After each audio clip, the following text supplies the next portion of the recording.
Amados, desde a escola bíblica dominical, pelo menos na minha classe, nós falamos a respeito de salvação, né? Um assunto bem legal, né, Ronaldo?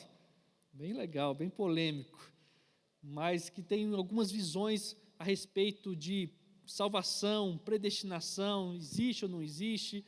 Mas o mais interessante do plano da salvação é saber que existe algo criado por Deus que foi trazer vida a uma humanidade que estava morta espiritualmente. Nossos louvores, nós cantamos também falando sobre salvação, sobre céu. E por isso que nessa manhã eu quero pensar com você sobre isso. Quem que vai ser salvo?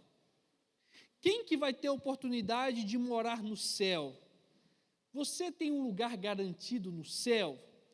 Você pode dizer que faz parte do corpo do Senhor?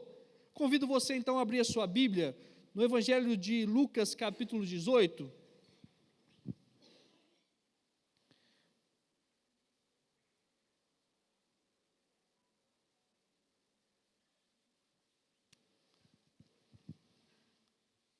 Olha aí, Lucas capítulo 18, a partir também do verso 18, que vai narrar uma história muito interessante, uma história conhecida, mas de alguém que ficou em dúvida se ele tinha um lugar no céu.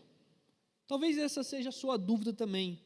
Acompanhe então a leitura bíblica, Lucas 18, a partir do verso 18, que diz assim: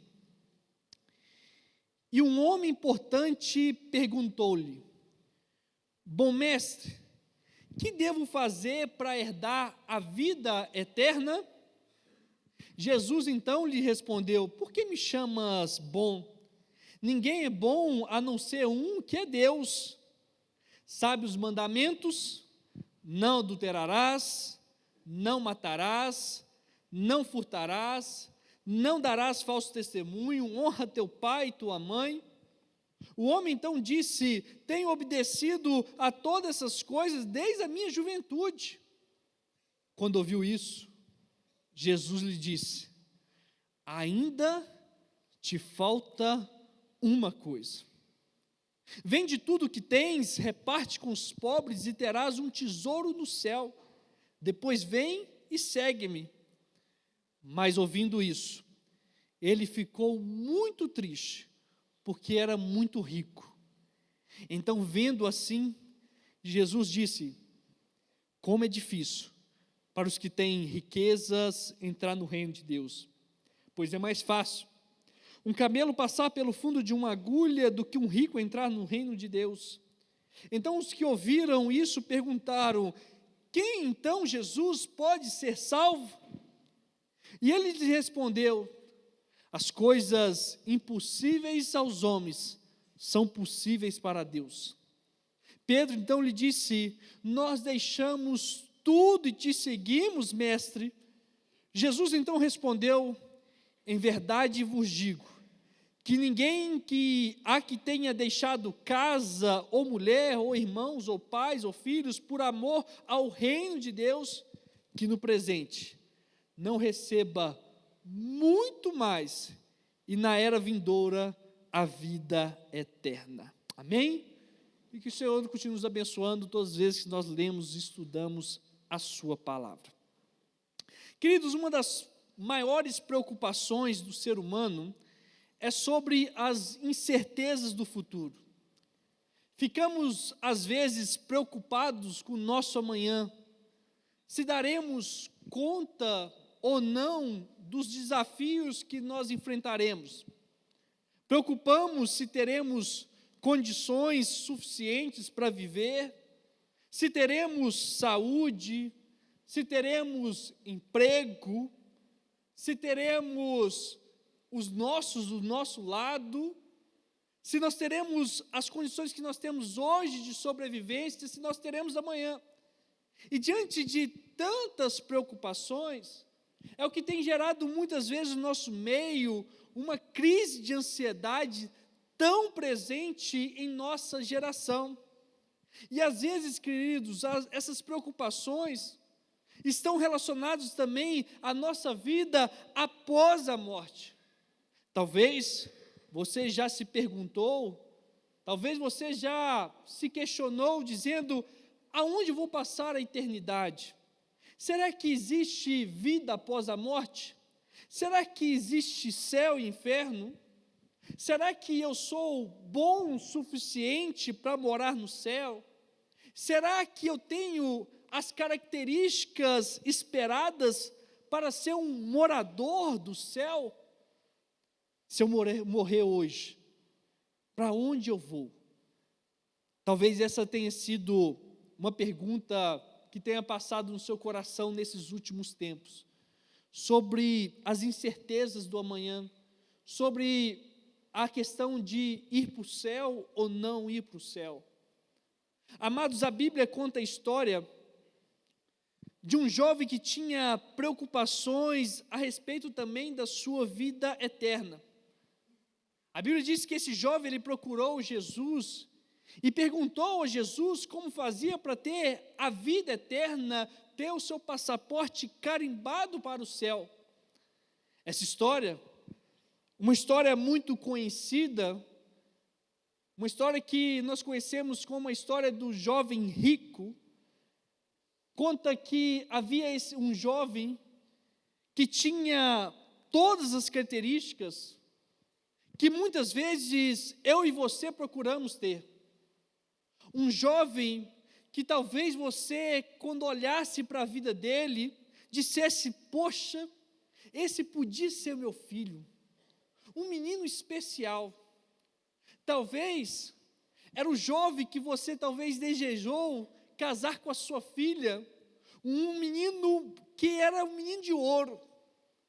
A Bíblia vai dizer e trazer o currículo desse jovem, só para você perceber como que era alguém importante.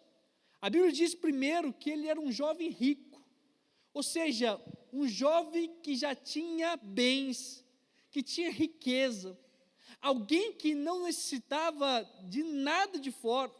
Talvez tudo que ele quisesse comprar, ele tinha, era rico. Uma segunda característica dentro desse currículo desse jovem, a Bíblia vai dizer que ele era importante. O primeiro versículo que nós lemos fala sobre isso, que havia um homem importante. Talvez aquele jovem fosse alguém conhecido na sociedade, que as pessoas o reconhecessem. Se fosse nos nossos dias, talvez aquele jovem seria aquele cara que tem milhares ou milhões de seguidores no Instagram. Alguém que todo mundo, quando visse ele, ia reconhecer quem era. Além disso, a Bíblia diz que esse jovem, além de ser rico, importante, conhecido, ele também era um cara inteligente. Alguém que se preocupava com o seu futuro. Não pensava somente no hoje, mas pensava na sua vida espiritual, pensava na sua vida eterna. A Bíblia diz também que, além de ser rico, importante, inteligente, era um jovem que conhecia da Bíblia, conhecia a palavra de Deus, ele sabia os 10 mandamentos, ele até praticava os 10 mandamentos. Era um jovem que, além de ser rico, importante, inteligente, conhecedor da palavra de Deus, era alguém que era obediente aos pais. Algo raro hoje na nossa sociedade. Alguém que tinha uma característica linda, e por isso seus dias seriam longos, porque é uma promessa de Deus, que aquele que obedece pai e mãe, terão seus dias prolongados. E a Bíblia diz que ele era obediente aos pais. Ele disse que obedecia os seus pais desde a sua juventude, desde quando ele era criança. Olha que menino especial. A Bíblia diz que, além de ser rico, importante, inteligente, conhecedor da palavra de Deus, obediente aos pais, era também trabalhador. Ele não tirava nada do outro, não furtava nada do outro, mostrando a sua qualidade, as suas características. Queridos, esse jovem talvez possuísse todo estereotipo imaginável de alguém que com certeza estaria com a sua vaga carimbada no céu. Jamais imaginaríamos alguém tão bom como esse jovem, fora do céu criado por Deus para os seus filhos. Se a gente olhasse frente a frente com esse jovem, conversasse com esse jovem, soubesse das suas características, jamais tiraríamos ele da eternidade. Então, esse jovem chega até Jesus, como a história que nós lemos, e ele chega até Cristo e diz assim: olha, bom mestre, o que faço para herdar a vida eterna? Talvez, dentro do seu próprio coração, ele não havia nenhuma dúvida sobre a salvação, mas talvez ele estivesse perguntando apenas para reafirmar as suas qualidades, para se orgulhar e ver que era alguém tão bom que realmente ele não poderia estar fora do céu. Então Jesus vira para aquele jovem e disse: você conhece os mandamentos? Logo esse jovem então responde entusiasmado, dizendo: claro, eu conheço, tenho obedecido tudo isso, ou seja, toda a palavra de Deus, todos os mandamentos, desde a minha juventude. Ele todo feliz diante dessa resposta. Talvez no seu coração, ele estava então cheio de orgulho de si mesmo, pensando: poxa, eu sou muito bom, o que é necessário para entrar no céu é os 10 mandamentos, eu já tenho praticado desde a minha juventude. Mas quando ele estava entusiasmado, nesse momento, Jesus chega e traz uma resposta àquele jovem, dizendo o seguinte: olha, ainda te falta uma coisa. Ainda te falta uma coisa. Queridos, o clímax dessa história é quando Jesus traz essa resposta dizendo: ainda te falta uma coisa. Ainda te falta uma coisa. Como um balde de água fria, Jesus, ele baixa a bolinha daquele jovem que se sentia tão bom o suficiente para ir para o céu, e Jesus traz uma resposta pequena, curta, mas que traz tantos significados para a vida daquele jovem, uma resposta que traz tantos significados e verdades também para a nossa vida, porque muitas vezes nós nos sentimos já aptos, prontos para morar na eternidade, achamos que somos bons o suficiente, achamos que nós temos todas as características necessárias para estar no céu, mas talvez Jesus está dizendo para a gente nessa manhã: olha, ainda te falta uma coisa. Com essa resposta, dizendo ainda te falta uma coisa, Jesus estava demonstrando que muitas coisas, muitas características da nossa vida não são importantes suficientes para nos trazer a salvação. Amados, nós dissemos isso na nossa classe de EBD. No céu, nós vamos surpreender com muitos que estarão lá. Obviamente que nós sabemos que lá nós não vamos reconhecer ninguém, né? Pelo menos a visão que eu creio.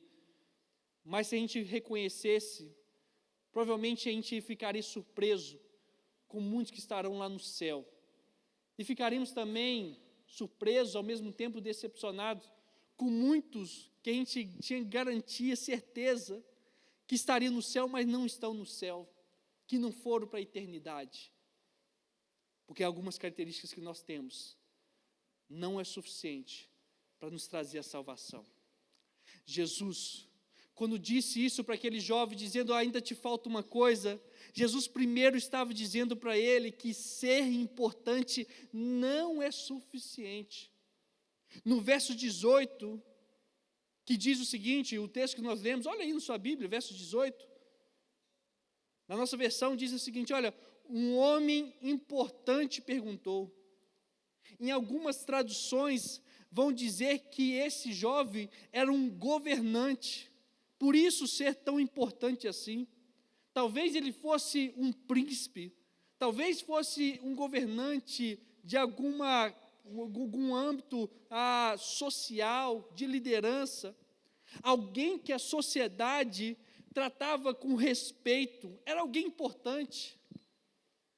Mas, entretanto, ser importante, ser conhecido, ser famoso, não é suficiente para entrar no reino dos céus. Às vezes você é rodeado de amigos, às vezes você é um profissional de destaque, às vezes você é reconhecido em toda a cidade, dentro daquilo que você faz. Às vezes todos, quando te veem, sabem quem você é, mas isso não é suficiente para garantir um lugar no céu para você. Ser importante não é suficiente. Por isso Jesus disse para aquele jovem: ainda te falta uma coisa, mostrando que a importância que ele tinha não garantia o lugar dele na salvação ou na eternidade. Uma segunda coisa, que através dessa resposta de Jesus dizendo que ainda faltava uma coisa, Jesus estava mostrando que também saber falar bonito não é suficiente para garantir um lugar na salvação, ou garantir um lugar no céu. A Bíblia vai dizer que esse jovem, ele chegou até Jesus e ele se apresenta ou inicia a conversa com Jesus dizendo: bom mestre, bom mestre. Uma linguagem afinada, cheia de elogios.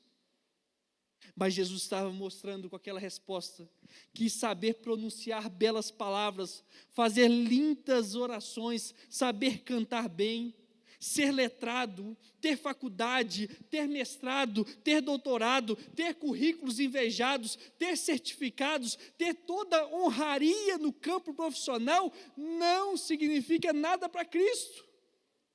O homem muitas vezes faz acepção de pessoas, mas Jesus não. Os olhos de Jesus não brilham mais para aqueles que andam com um cordão de ouro ou que andam com um carrão, mas os olhos de Jesus brilham para aqueles que têm um coração inclinado para Deus.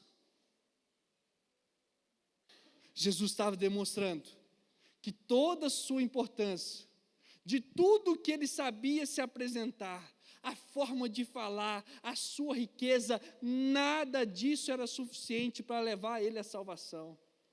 Queridos, se isso fosse o suficiente, nós poderíamos carimbar que Pelé estaria na eternidade. Nós não sabemos se está na eternidade ou não, nós não sabemos como foi os últimos minutos de vida dele, mas há um tempo atrás, saiu uma pesquisa dizendo que existia duas personalidades no mundo, que qualquer pessoa que visse a imagem, sabia quem era.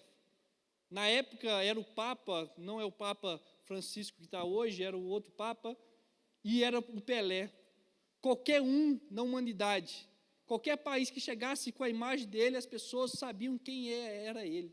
Alguém importante, alguém reconhecida.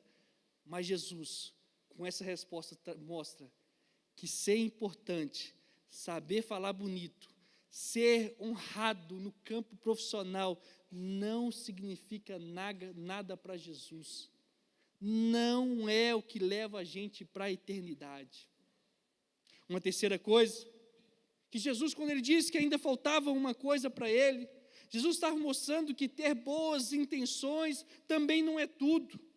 No verso 18, mostra que esse rapaz, ele estava preocupado ou pensando sobre a eternidade, ele pensava sobre o céu, mas Jesus estava mostrando que apenas ter interesse não é o suficiente. Ter interesse na igreja, ter interesse nas coisas de Deus, ter interesse no âmbito espiritual não é o suficiente.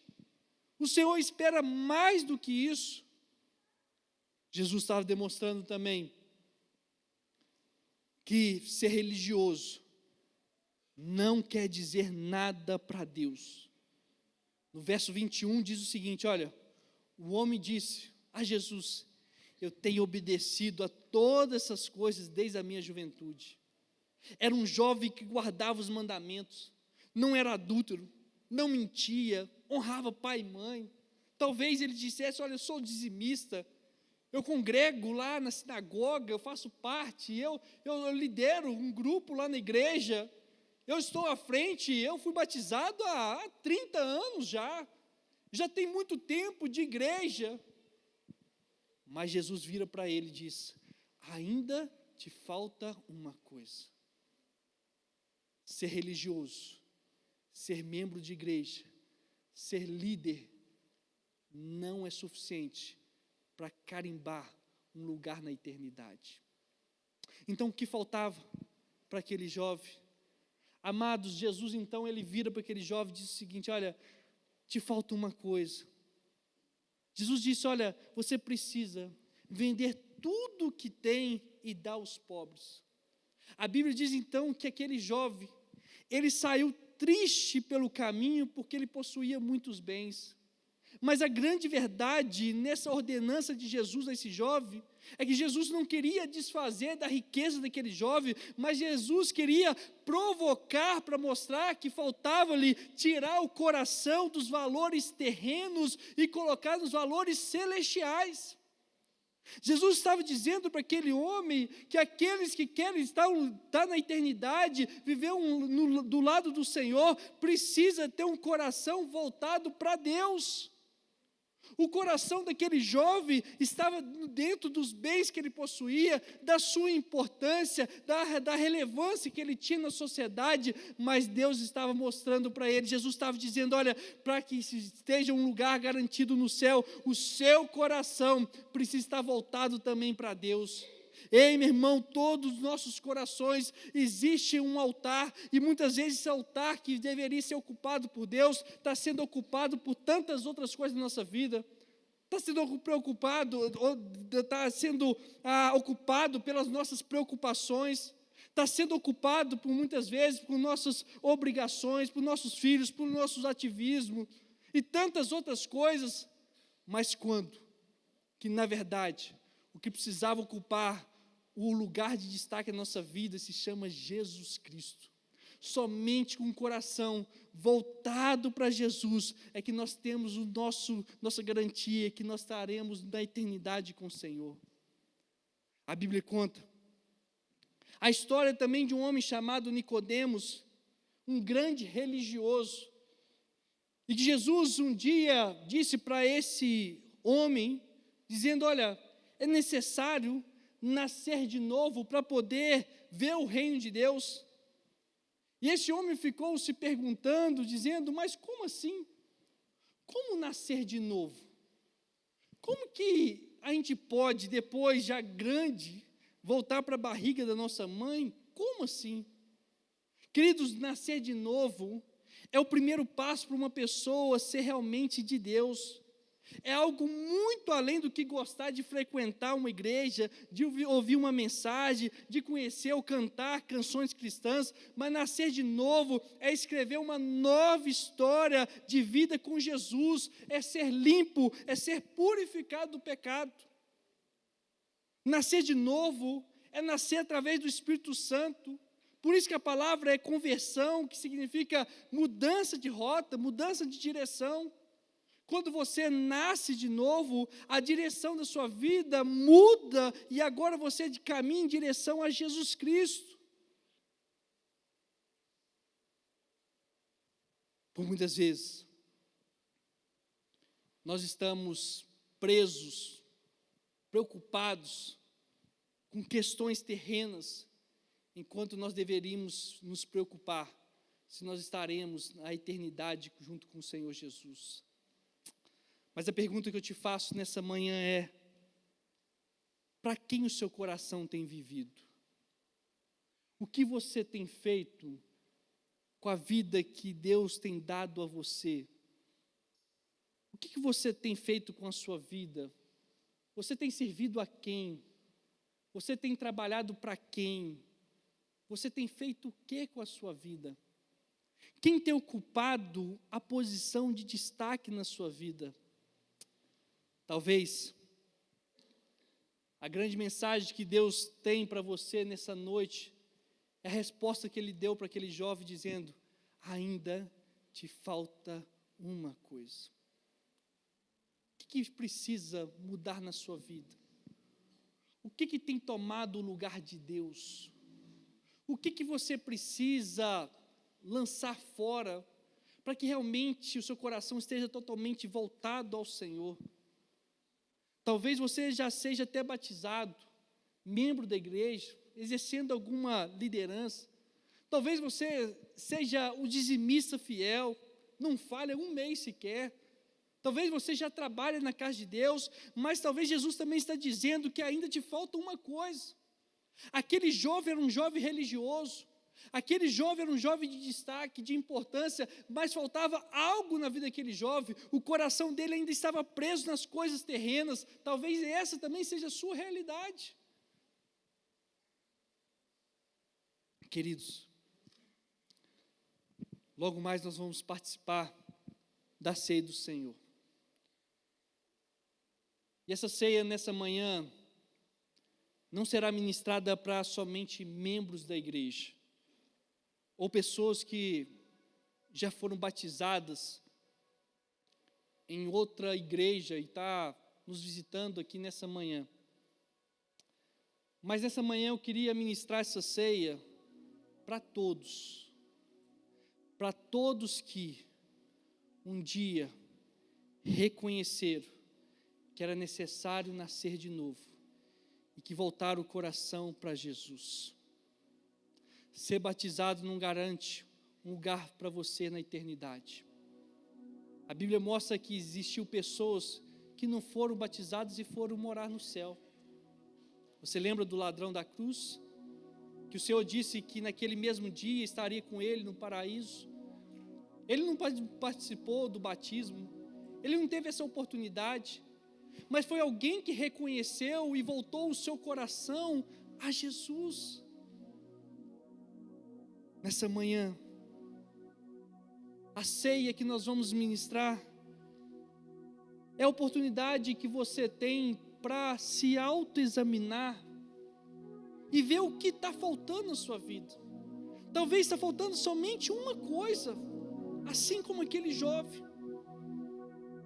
Somente a partir do momento que você se autoexaminar, você fizer uma análise da sua vida e reconhecer que algo precisa ser mudado, a ceia então vai passar a ter sentido para você. Muitos talvez venham participar da ceia achando que depois de comer do pão e beber do cálice vai ser mais abençoado, que vai sair de forma diferente, mas nós sabemos que aquilo ali é apenas um memorial. Quando nós participamos da ceia, nós temos uma atitude de gratidão pelo sacrifício de Jesus e o reconhecimento do que Deus fez por nós.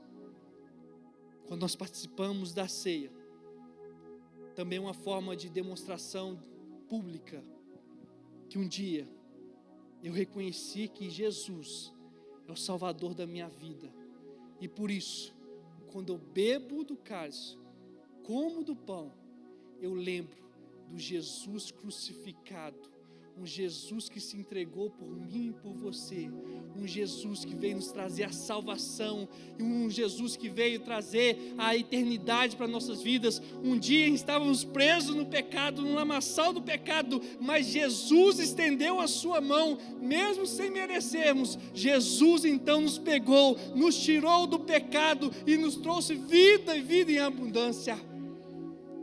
Mas é necessário se examinar, fazer uma análise e dizer: será que Jesus tem sido o Senhor da minha vida? Será que Jesus tem reinado em meu coração? Por isso eu gostaria de convidar você a ficar de pé. Nós vamos orar antes de participar da ceia, mas é a oportunidade que eu quero te dar de você fazer esse autoexame como proposto pelo apóstolo Paulo. Se examinar e ver o que precisa mudar. Você tem a oportunidade nesse momento, nessa manhã, de pedir ao Senhor, dizendo: Senhor, muda isso na minha vida. Senhor, que eu possa tirar o meu coração das coisas terrenas e voltar para o Senhor. É um momento de reconciliação sua com Deus. Se você fizer isso, aí sim, essa ceia vai se tornar algo muito importante para você. Feche os olhos em nome de Jesus. Nós vamos orar. Pai, nós somos gratos, Senhor, porque nessa manhã o Senhor nos traz à memória a maior demonstração de amor que já existiu na humanidade, que foi através de Jesus na cruz por nós.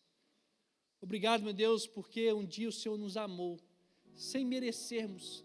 A Tua graça nos alcançou, Jesus. Obrigado, Pai. Obrigado porque hoje nós temos a oportunidade de estar na Tua casa, cultuando, adorando ao Senhor.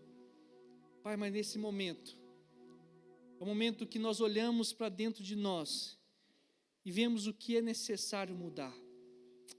Talvez, Senhor, para alguns é abandonar algumas práticas, alguns pecados. Cada um sabe do seu pecado.